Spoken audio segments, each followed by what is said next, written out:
on the current, I mean, because I mean, we mentioned the success. I mean, Sweden in a dance, in the underground dance world to the commercial dance world, has really blown up. I mean, you've had Swedish House Mafia, you've had Avicii, you've had all these other people that have given.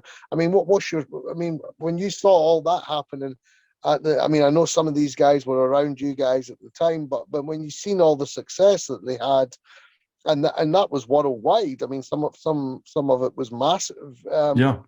What did you think at that time? It makes me proud because I realized they all know who we were, and they listened to us and we inspired them. Not perhaps only by the music, but also by how we at the time were the ones traveling abroad every weekend to play our music. They saw us, and I believe what we did is prove to them you can do this too. Mm. And like you said, I think it's a big thing, because I think Swedish House Mafia got too much with the touring and the gigs and the live shows, and they said, look, we want to call it a day.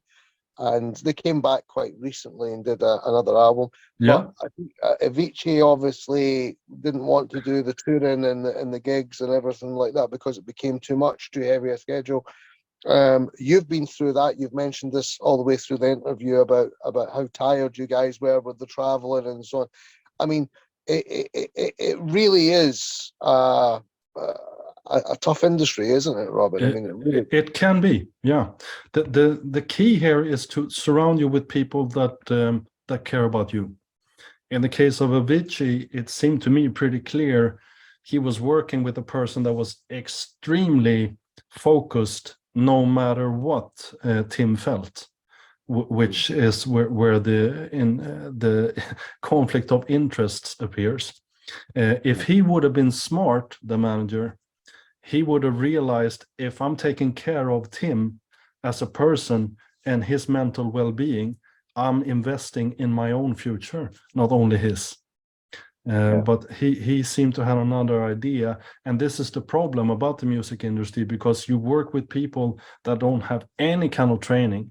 They're just basically realizing, hey, I could be a manager. I like music. And even though they have a good music ear, they also need to have a big heart. And if you end up with people that only see money and don't see well-being in people, it could end badly. Yeah. And isn't that so true?